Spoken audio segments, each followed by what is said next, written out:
Hello, I'm Megs Reynolds, the Executive Director of the Do MoreAgriculture Foundation. We are the national voice and champion for mental health in Canadian agriculture. And joining me today is Mira Grunau. She's the Executive Director of the Center for Suicide Prevention. Thank you for joining me. Thanks for having me on, Megs. So we have a pretty important topic to discuss today. And I think I'll start with listing the most recent statistics that came out of the 2021 University of Guelph study that was done. And of course, the pandemic influenced this a little bit, but right now where we're at as an industry, in 2021, 1 in 4 Canadian producers felt that their life was not worth living, wished that they were dead, or had thought about taking their own life in the last 12 months. So this is, it's great that we're here having this conversation. Obviously, there's a massive need for this conversation. What do you think could factor in with producers and in agriculture of having some of these higher risks of suicide ideation? Yeah, so really stark statistics there, huge trends that we want to pay attention to, and that we don't want to shy away from. We don't want to shy away from them, though they obviously sound scary and off-putting. So what's going on? Well, only the people in the situation can tell us for sure what's going on.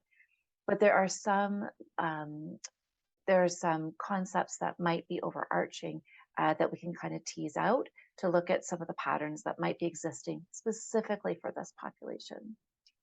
So, one thing we know about producers is that a lot of their work is done in isolation. And while we all may enjoy, or each may enjoy, spending time by ourselves, if we're working by ourselves day in, day out, that can take a toll on our social ability and on our mental health. We're social creatures. Humans are social creatures. We need and want to be with other people. Even when those people might be bugging us, we still actually want that interaction. And working in isolation can really take a toll on us. Mhm. Another thing, of course, that maybe most people would think about when they think about producers is how many factors are out of their control. There's so many variables in their industry that are just beyond anything that they can control, namely weather and climate, but also government policy, international trade, tariffs, transportation, and they're subject to all of these very macro level either decisions or phenomena, and there's nothing they can do, and yet it impacts their bottom line and impacts their success and sometimes their viability. And so that is hugely stressful as well.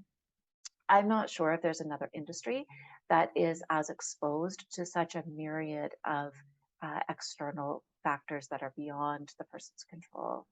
So Mm. hugely stressful as well. I think finally, one of the other if we have big three overarching themes that we would look at with producers, would be just the actual intensity of the work. So it's very much it's still very physical labor. So there may be all kinds of technology and machinery, and you may have many people working on your farm or on your ranch.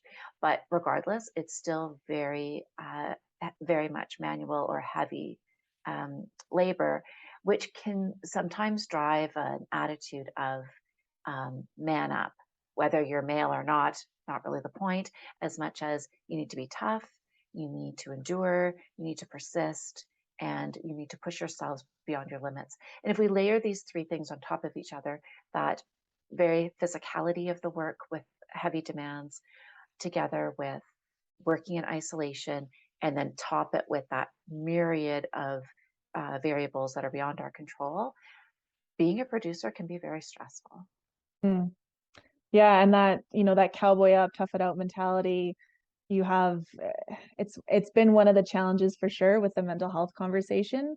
And for me, I like to say that's the internal and external stigma piece. You have that external being, I don't want to seek help because I'm worried about what my family or my neighbors or my community might say if they knew. And then the internal piece where you have that external support, possibly a family or your community, but you still are not at a place where you can acknowledge and accept that something is going on internally that you might need support with. And I really think you've nailed everything on the head, where we do have, there are so many unknowns, so many things outside of our control within agriculture that heavily influence our success. And we tie, as producers, we tie our sense of self-worth to our ability to farm. So when these things go on that are outside of our control, we very much feel like we've failed as a farmer, even though we didn't have control over that piece to begin with. Can you talk at all about, because for me, I feel like as an industry with all of those things going on, that it can be very easy for one more little thing to go on that suddenly is kind of that tipping point for how someone could be feeling. Yeah, absolutely. And I think also, I've just maybe add something to it that kind of leads to that tipping point is I think part of what you're talking about with the pride in the work and the responsibility, and maybe an overdeveloped sense of responsibility, and also the physicality. It strikes me that the producers as a population would have a very high pain threshold. Mhm. And so when things start to be maybe not okay, it could be kind of easy to be like, no, like I don't have time for that. That's not part of today's agenda. I need to push through and I need to do these things. So while the pot is starting to boil, we're kind of suppressing it because we've got our eye on the prize. And especially too, it's a very time sensitive industry, right? Like clearly we don't farm all year. And so we've got this window where well, we need to make hay when the sun is shining. How's that for a little adage to throw in there? And so we're just going to push through and maybe not be as in touch with how we're feeling, partly from the stigma and partly because we're used to being under such stress that we can kind of ignore it longer. Mhm. Yes, there's a saying in agriculture which drives me crazy a little bit, because there's always next year. Oh, And to me, that, I think you have to be a bit of an internal optimist to exist in agriculture, especially as a farmer. But when you say that, you don't give yourself space or someone else space to process what just happened, or to feel some of the things that maybe they need to feel, and take time with that. And I think that that's the building, as you said, all of those things building up can be very dangerous, or suddenly put someone in a place where that person may not have expected to be in, or even the people around them were not expecting them to suddenly be where they're at, and to be having thoughts that are involve self-harm. mhm. Absolutely. And I think one thing that maybe we just need to put right out there is you don't have to feel this way. You Right. don't have to tough it out. There are options available, and we need to explore those in a way that doesn't leave people feeling uncomfortable or a bit off put, right? We want people to appreciate that what you're feeling doesn't have to stay that way. Thank you. That's a really good point. What would you advise that we, and when I say we, I mean like the collective we, you know, other producers, people on social media, society, even just, the media when it's reporting about things, what can we do um, to maybe change the messaging, or help in the conversation, make it possibly, maybe even combat some of those factors that we've already talked about? Yeah, so I think like the work of Do More Ag just exemplifies this. There's nothing I can say that you don't already do. We can't ever erode a stigmatized issue by ignoring it. Right. We have to talk about it. Now, I'm not talking about being sensational or overly emotional or all those kinds of things. Have very matter of fact conversations. Suicide is a real thing, and people have thoughts of suicide.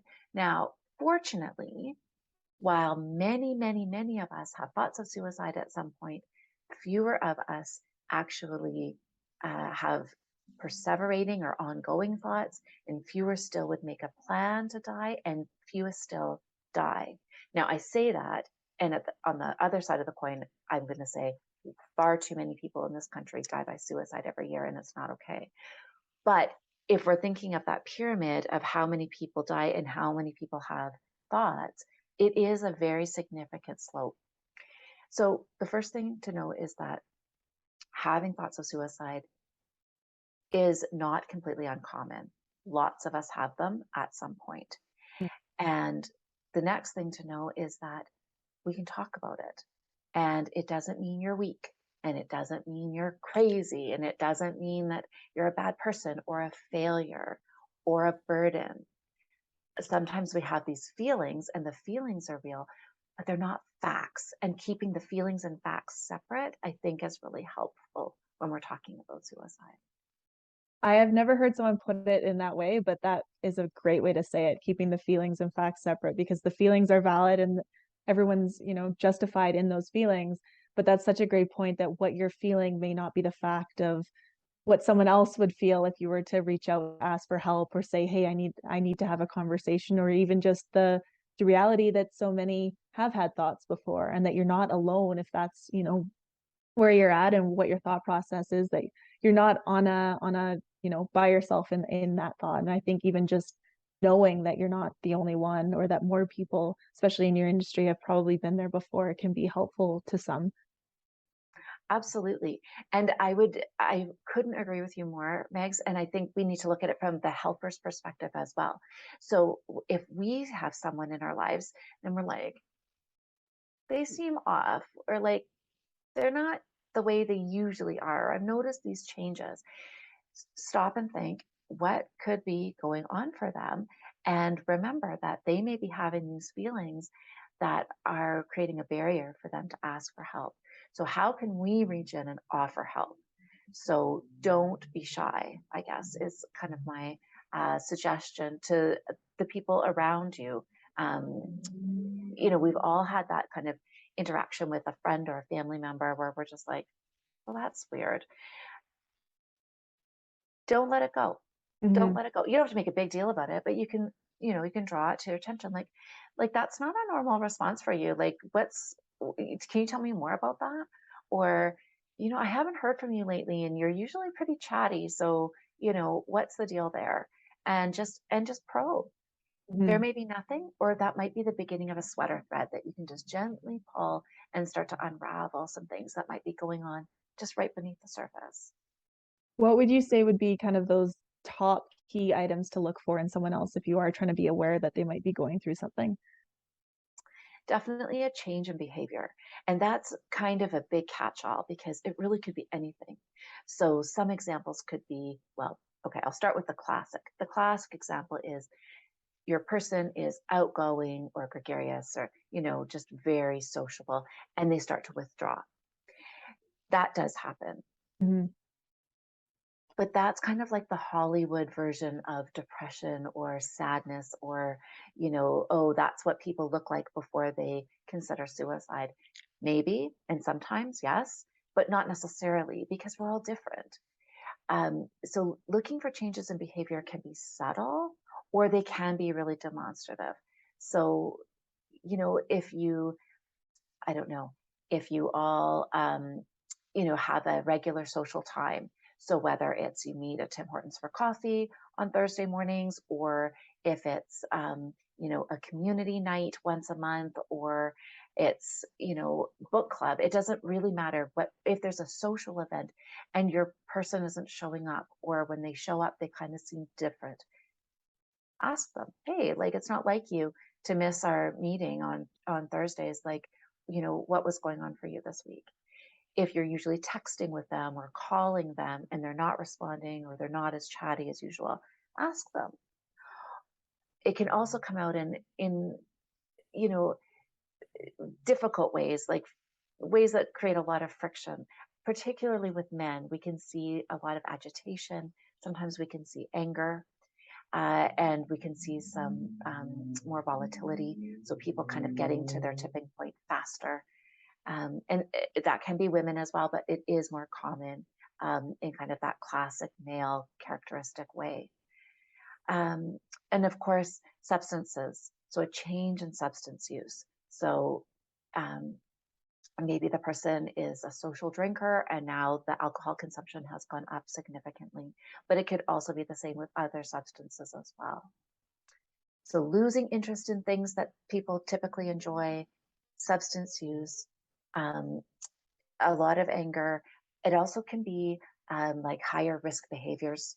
So that could be tricky Mm. in an agriculture context because there's a lot of high risk activity involved in agriculture. But if you see like an increase in it or a change in it, those can all be flags. Yeah, I think the changes in substance use is a really important one to touch on in agriculture. I know that um, it can seem in some rural areas and with farming that it's almost more acceptable to turn to alcohol than to actually have a conversation about what's going on. And you don't even have to look past social media to see some of those comments of like, someone sharing like this has just happened, and maybe that could be, the hurricane in PI where now you've got crops decimated, and people's response is like, oh well, get the whiskey out or something, right? Like we've really normalized that, I think, in agriculture, and I think that's an important one. Is it really as simple as, hey, I've noticed this is different? Is there something going on, to start that conversation? That can often be a good starting point because it can be tangible. Mm, I've seen this. And then it gives an opportunity for the person to say, oh, no, I didn't mean anything by that. And maybe they have a legitimate um, rationale or explanation for the mm, behavior. But when you can be tangible and very specific, it's an easier thing because it doesn't come across judgmental. I've observed this. mm, From my perspective, I usually see this and now I'm seeing that. And that can kind of be a nice, easy opener. And then I think you can, with that, definitely add in that you're concerned. Show your concern and your care. Like, I'm concerned about you. You usually really enjoy this um, social thing that we have, and you're not there. Like, that seemed weird to me. What's going on? And then give the person space to tell you. So you're building trust, you're asking one or two open ended questions, and then let them talk. Try to not fill in the gaps. Try hard not to judge. We love to judge. And try not to give advice because we love to give advice. Oh, you know what? That happened to my sister, and this is what she did. This is what you need to do. Don't do that. Don't try to get this finger and kind of like sit on your hands if you need to, right? Because we always have the answers for somebody else. It's really important to allow the person to maintain their sense of agency. You're not here to rescue them. mm. Maybe, in dire situations, you might want to be rescued. Most of the time, most of us want to figure our own way out. So our role as the friend is to support the person as they kind of take steps forward. Hey, you're not you're not yourself these days. Like, I've texted you 3 times this week and you didn't answer once, and that's really unlike you. I'm just wondering, like, something up? What's going on? And then let them tell you, oh, it's nothing really. It's not a big deal. Oh, well, I'd like to know, like, do you want to get coffee? Can we have a chat? And just gently try to give space to allow the person to tell you. Once they've told you some things, and you can see it's significant for them, whether it's significant for you or not is irrelevant, listening to them, show some empathy. That sounds really hard. And I can imagine that, this is really stressful for you right now. Then allow them to respond. And this is the really, really hard part, and that is you need to ask about suicide directly. Sometimes when people are going through things like this, they're thinking about suicide. I'm wondering, are you thinking about suicide? Try to ask that question in a yes no, so that Okay. all they have to do is say yes no. You've done the heavy lifting by putting the word out there and by broaching the topic. And if it's no, yeah, could be a little awkward, right? Oh, no, no, it's not that bad. Oh, no, I'm not. Oh, okay. And you might feel a bit weird, but they're going to go away knowing you cared enough to risk asking such a vulnerable question. If it's yes, try not to panic. Of course, you will, but try to, hang on to that for a moment and just thank them. Thank you for telling me. I really care about you. And I can see that you're in a lot of pain right now. People who think about suicide are experiencing deep psychological pain. They may be feeling a sense of burdensomeness, They might have this psych ache that they just cannot find any relief from, no matter what they do. And what's happening is their vision is narrowing, it's tunneling, and they can't see another way out of their pain. So Right. it's not that they want to die. It's not that they want their life to be over. They want this pain to be over. Hmm. And they have now exhausted every possible option and they don't know any other option. So that's why suicide has come up for them. That is the very most common path towards suicide, is this deep, deep pain. So if you ask them and they say yes, and you thank them for sharing, call the crisis line together and have a conversation. You know what? Like, I'm so glad you told me. I don't really know what to do in this situation, and I don't know what the community resources are. But if we call the line together, we can find out. Can we call them together now? And then call. And unfortunately, it's an 11-digit number, but next year it's going to be only 3 numbers. But right now it is long. So 1-833-456-4566. It's called Talk Suicide, and it's our national crisis line. And the best part about it is it's answered in the center closest to where you are geographically. So if you're close to if you're in the top half of the province, right, you'll get answered in Edmonton. And if you're in the south half, you'll be answered in Calgary and soon also in Lethbridge. And then if that call center, for whatever reason, has a big queue, it'll bump you to the next closest one. So the likelihood of your call being taken in Alberta is still very high if you're in Alberta. Sorry, I should have said I'm in Alberta. You're in Saskatchewan. And so same thing there, right? It'll be answered as close to where you are as possible. And the responders have access to all kinds of community resources to which they can connect callers. And if you need help supporting your person, they can coach you there as well. You don't have to have the answers. You just have to have a listening ear. I think that's so important for people to hear, that you don't have to have the answers, because I think we all like to assume that we need to fix things. And it's so great to highlight that that's not our role. Our role is to listen and to ask some really hard questions that need to be asked. Um, and thank you for just walking through those steps, because I know we're so quick to talk about, like, well, how are you doing? No, how are you really doing? And I think we're so used to, or desensitized to, how are you, right? We've created that as a normal greeting. It's, how are you? Yeah, I'm fine, I'm good, whatever, walk on. So I think that it is so important to take those pieces that you are seeing and picking up on, and ask the question specific to those things, to really open that door for them to share. And then, asking the question, is suicide something that you're thinking about? And for sure, that is going to be something hard for most people to do unless they're trained, right? But just how important it is, and how just that one moment you can open that door to that person, and support for them.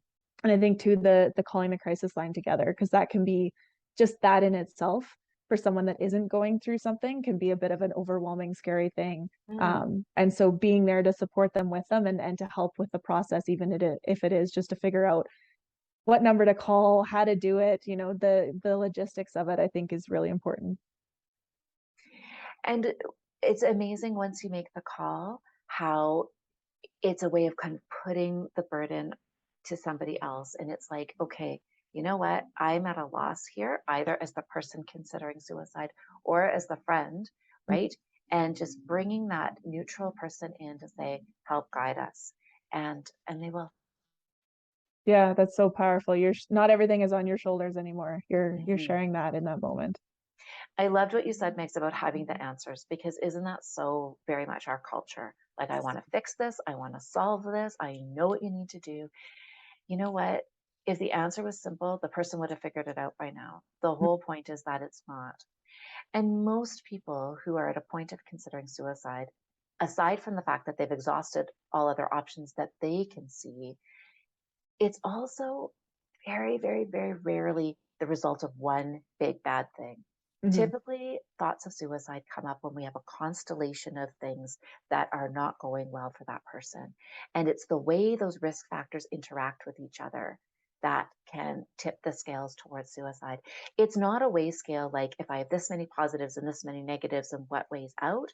It's the way that the factors interact with each other and the way that I respond to that interaction. And there can be so many things I think that are going on in our day to day, especially on the farm, that can influence how those things are interacting together and then how we are responding to them. I mean, we could be, if it's in the middle of harvest, running on 4 hours of sleep a night for 2 weeks, and that's going to drastically change, right? How all of those pieces interact for an individual. Absolutely. Absolutely.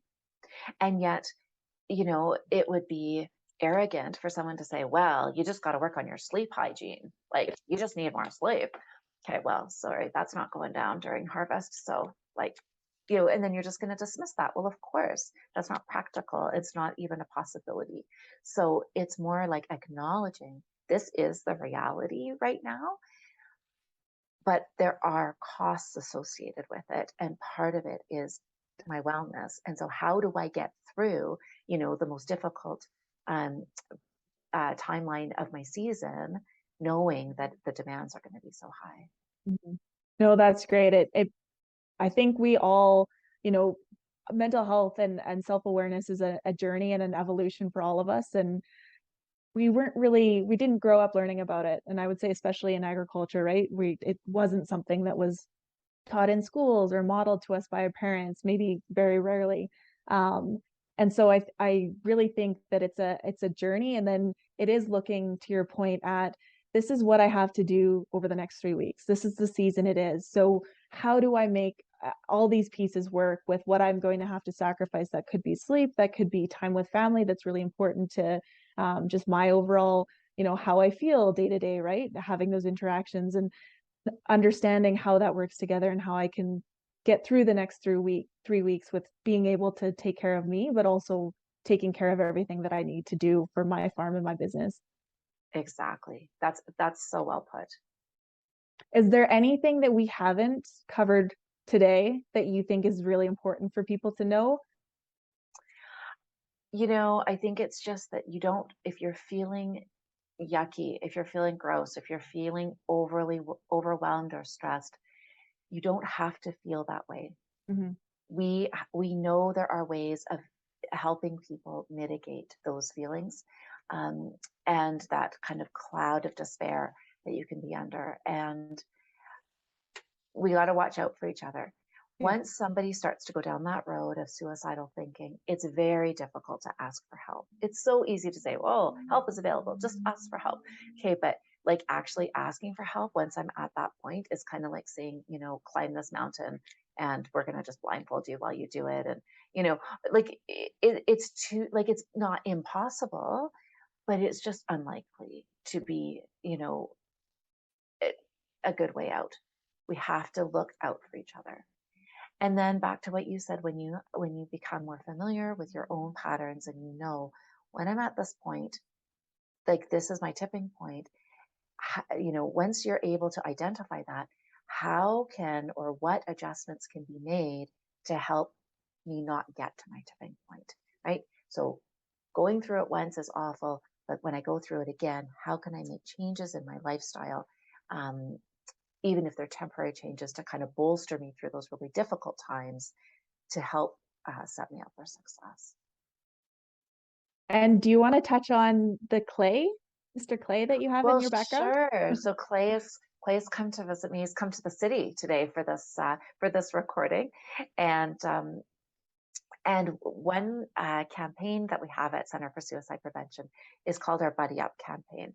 And the whole premise of the Buddy Up campaign is to promote authentic conversations amongst men and their buddies. And we have a lot of buddies that are part of the campaign, and Clay is our ag producer. And when you see Clay, you may want to ask him, "Hey, Clay, how are you really doing?" And you may just want to give him some space to talk, not fill in the gaps, not finish the sentences. Just let him tell you a bit about what's going on in his world. And if you want to meet more of our buddies, please go to buddyup.ca. If I do say so myself, it's a fantastic campaign because it just promotes exactly what we're talking about today, how Yeah. to connect authentically to each other so that we can have those strong social connections and support each other when we're going through difficult times.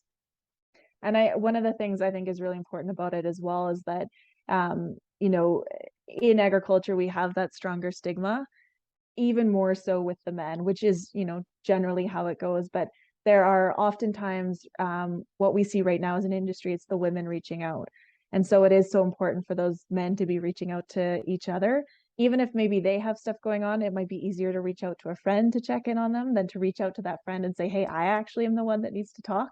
So thank you for everything that you guys are doing with your campaigns and what you're doing to keep having the conversation. Ultimately we are all working together to change the cultures that we're in, right? So that we're all taking care of our mental health and well-being. Absolutely, Megs. And you are a fabulous partner. We are just delighted to work with Do More Ag. So thank you for including us. And thank you so much for being here today and for everything that you have shared. For everyone out there that has watched, thank you for your time today. You can head to domore.ag for more resources and more information.